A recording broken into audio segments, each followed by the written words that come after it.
Thank you for the opportunity that we have coming here each day, each week, and learning from you.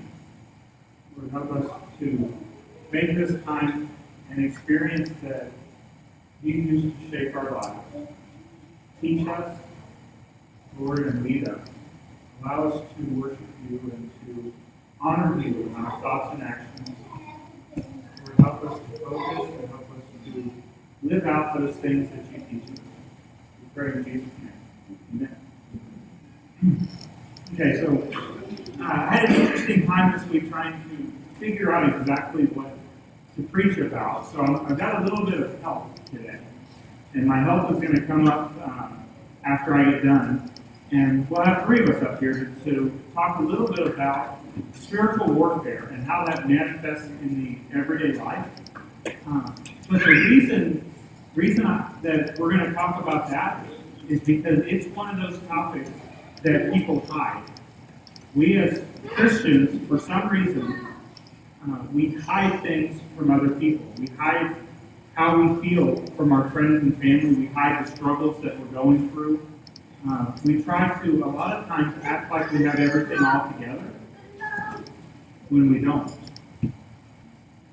And for some reason, and I still don't understand the reason, but we do this, and we try to act like we're Superman and Superwoman, when in reality, we're all normal human beings. We're all struggling. We're all going through the kinds of things that everybody goes through, but nobody seems to talk about it.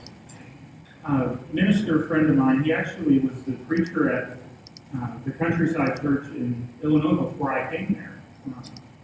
He's a counselor now, and one of the things that I enjoyed about having lunch with him or hanging out with him is the kind of questions that he would ask. And, you know, we'd go to lunch, and we'd sit down, and he'd say, "How's it going?"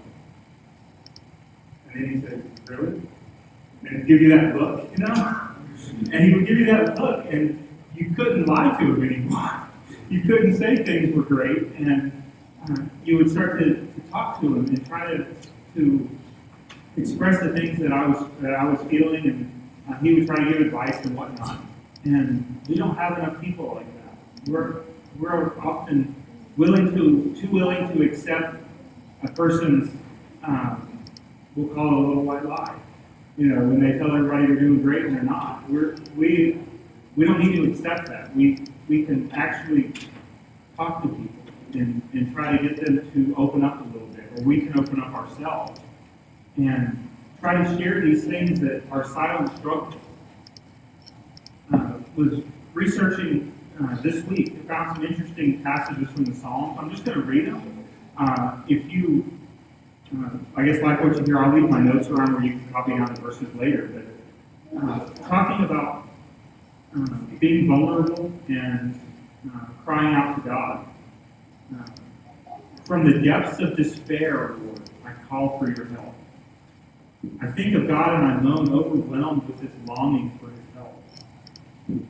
Oh God, why have you rejected us so long? Rescue me from the mud. Don't let me sink any longer. I'm exhausted from crying for help. My throat is parched. My eyes are swollen with weeping, waiting for God to help me. Those who hate me without cause outnumber the hairs on my head. You ready to feel that way? From the ends of the earth, I cry to you for help, and my heart is overwhelmed. My heart pounds in my chest. The terror of death assaults me. Fear and trembling overwhelm me, and I can't stop shaking. As the deer thirsts for water, I thirst for you, O God. My heart is breaking as I remember how it used to be. Why am I so discouraged? Why is my heart so sad?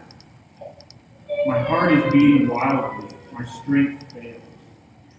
This is what the psalmist says. The 150 psalms that we have, here's a selection of 5 or 6 of them, and expressing how we feel and how we can relate to our life and the kind of struggles that we're dealing with. But do any of those sound like something you've heard a Christian say in the last couple of weeks? Do any of those represent the kind of honesty that you're used to and accustomed to in this church or among your friends? Looking for nods or shaking heads? A few? Okay. So this is the kind of mindset I think we need to have, is a willingness to be open, and especially as we start forming these communities of people who can interact together, we need to remember to be open and be vulnerable with people and be honest with them.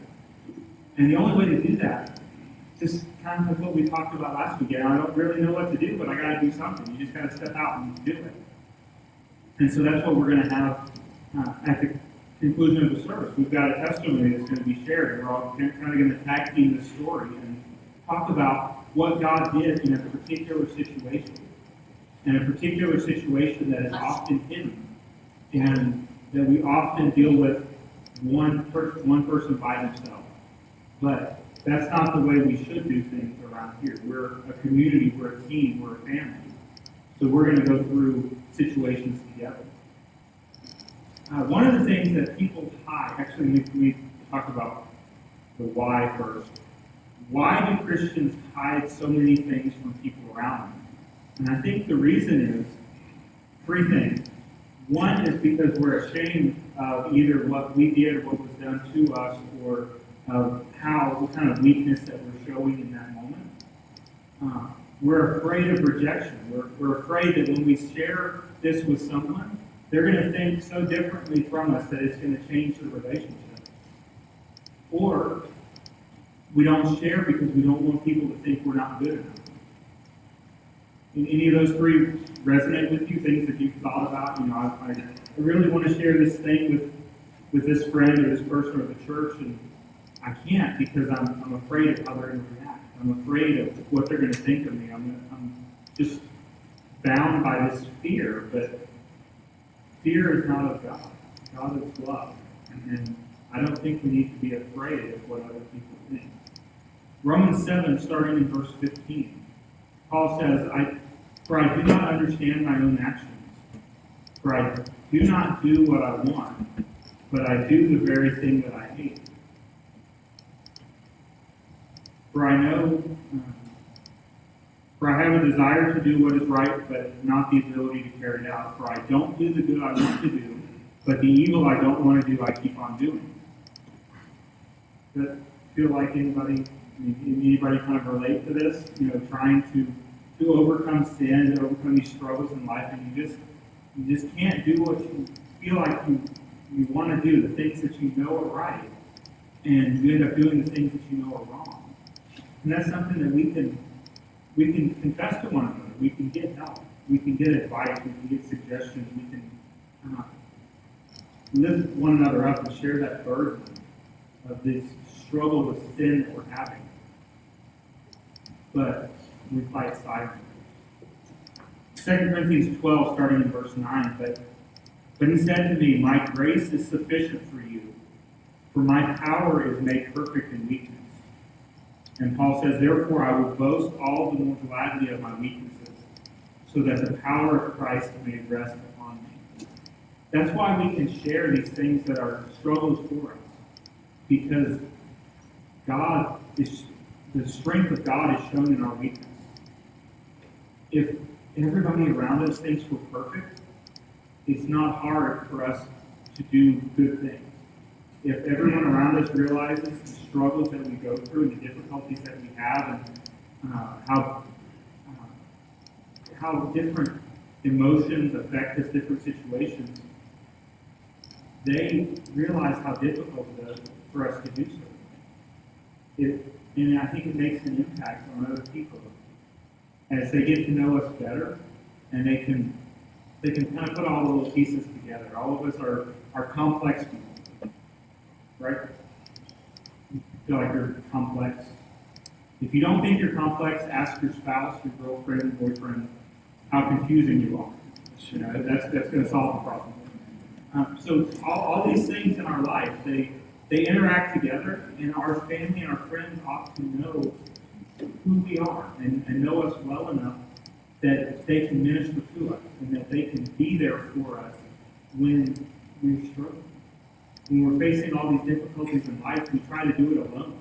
But God has not intended us to live life alone or to live the Christian life alone. We're all intended to be a family, supporting each other and using our gifts and talents to help one another.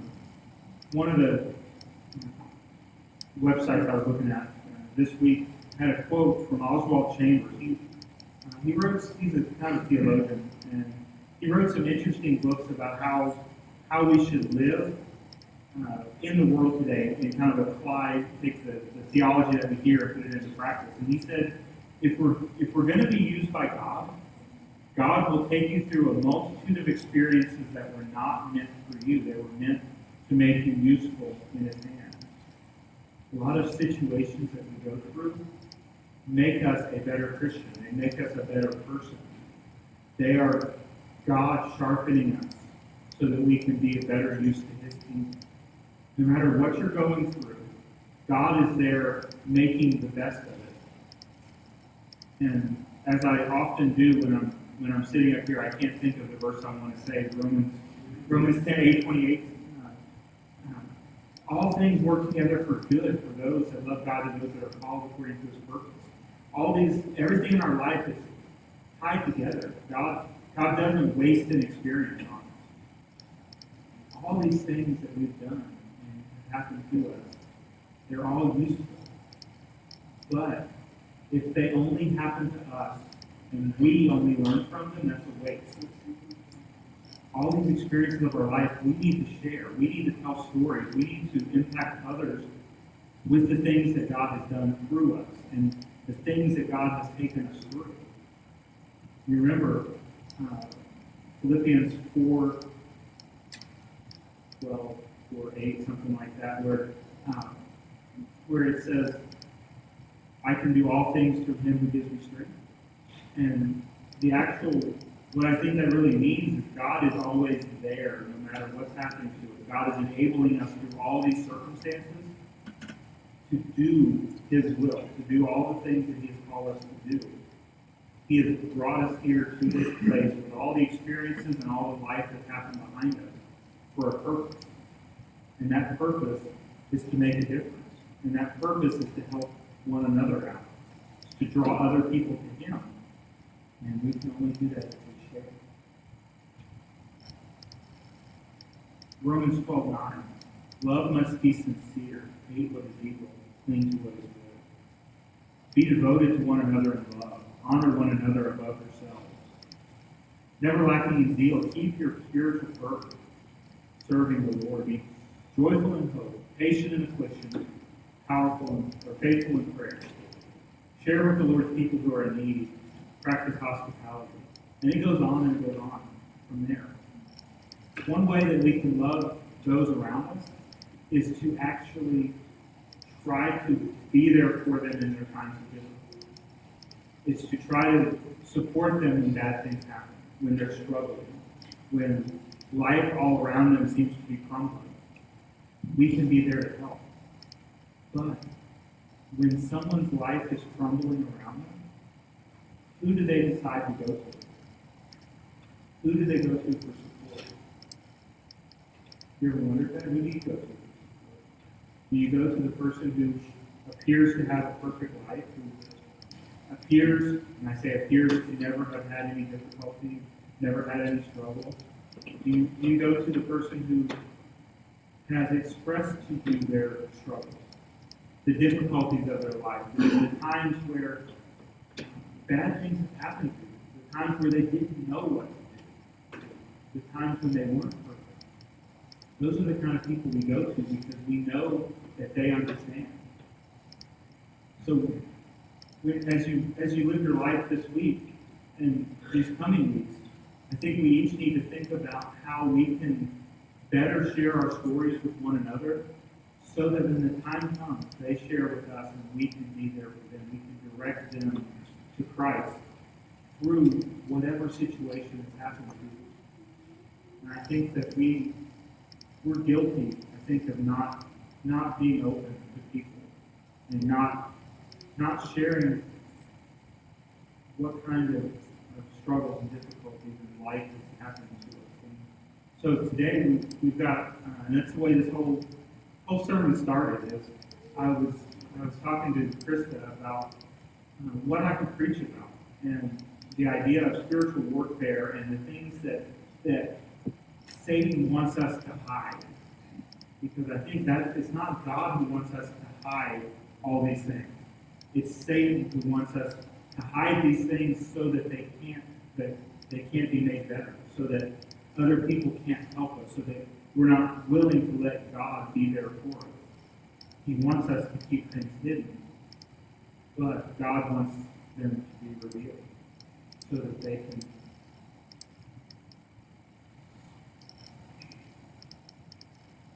so that things get better.